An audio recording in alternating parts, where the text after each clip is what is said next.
Assalamualaikum warahmatullahi wabarakatuh. Alhamdulillahirabbil alamin wa bihi nasta'in ala umuri dunya waddin. Wassalatu wassalamu ala asyrofil anbiya'i wal mursalin wa ala alihi wa ashabihi ajmain. Amma ba'du.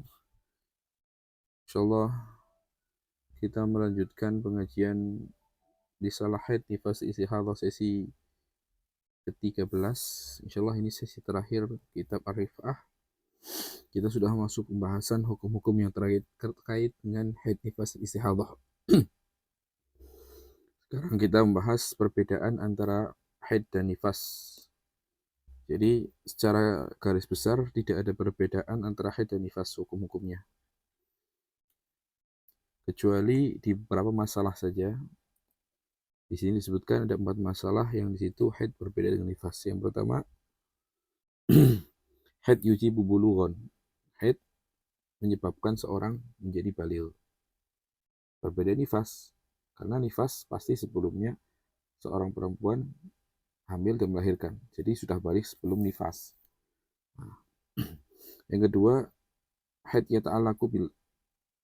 yata'alaku al-iddatu bil istibra. Haid terkait dengan iddah perempuan. Kita tahu seorang perempuan ketika ditolak suaminya atau meninggal suaminya, dia melaksanakan iddah.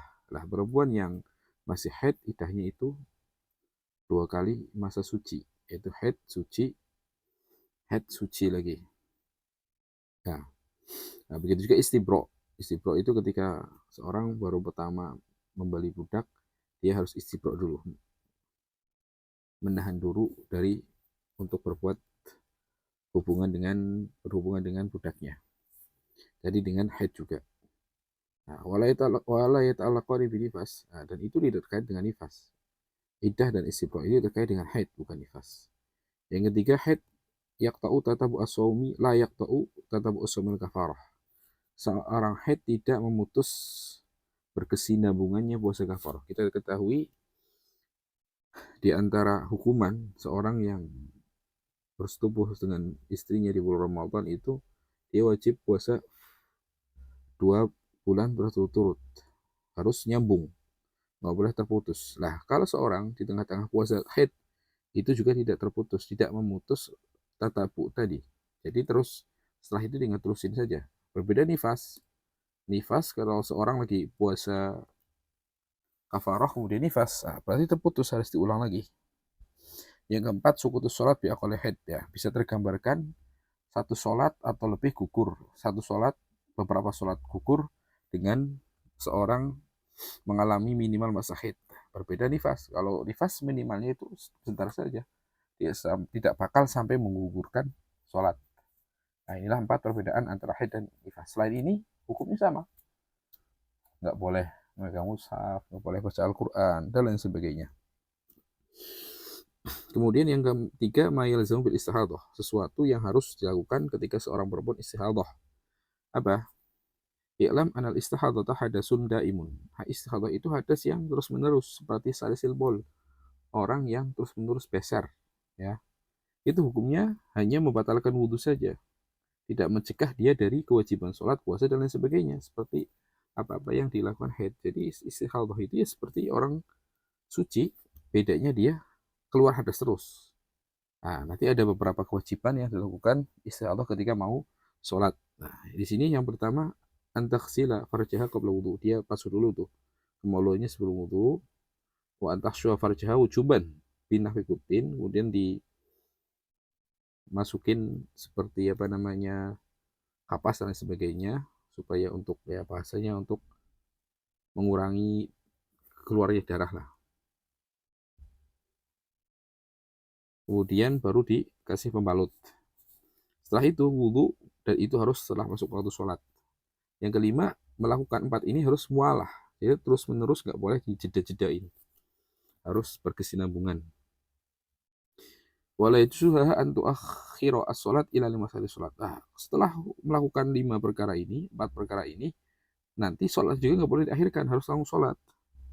Kecuali ada maslahat sholat seperti menutup aurat, menunggu jamaah, dan lain sebagainya. Yang penting terkait dengan maslahat sholat, gitu ya. Nah, sekarang fa'in akharat di hari maslahat sholat. dia mengakhirkan sholat, udah wudhu, udah dipakai pembalut, kemudian malah sholatnya nanti ditakhir, maka dia hal tersebut tuh bahaya, artinya dia wajib mengulang wudhunya, naruh pembalutnya dan sebagainya, itu harus diulang di awal, ya. Karena kenapa? Karena dia tadi tidak langsung sholat. Tambihan ada dua peringatan. Yang pertama, yajibu alaihi wudu di kulli fardin wa kada tajdidu ghusli farji wa khaswi wa asobah lil asoh. Nah, setelah itu maka wajib bagi seorang yang mustahadhah, begitu juga salih sepol, wudu untuk setiap fardu. Jadi walaupun belum batal, tetap wudu. Begitu juga wajib memperbaharui, membasuh kemaluan, menyelipkan kapas tadi, kemudian menaruh tembalut, itu semuanya wajib dilakukan sebelum melakukan sholat fardu. Setiap mau melakukan sholat fardu. Ini pendapat yang kuat, ya. Muqabil asoh, pendapat yang kedua, itu tidak wajib tajdidu khosli farji wa khasyu isobah wal asobah. Ya, nggak wajib membasuh farji, kemudian menyelipkan kapas dan mengasih pembalut, nggak wajib. Kecuali memang sudah bergeser dari tempatnya, pembalutnya. Au dhaharodam bijawaribi, atau darahnya banyak sekali sampai terkeluar-keluar lah, itu maka wajib. Sepakat itu. Kemudian tambah kedua, ini namanya jibul hasu wal asfu bisyurut, ya. Tadi wajibnya itu apa namanya? Kasih pembalut dan menyelipkan kapas, memasukkan kapas itu dengan syarat. Syarat wujubul aswi, satu, tidak terganggu. Kalau seandainya dimasukkan kapas malah sakit sekali, wajib.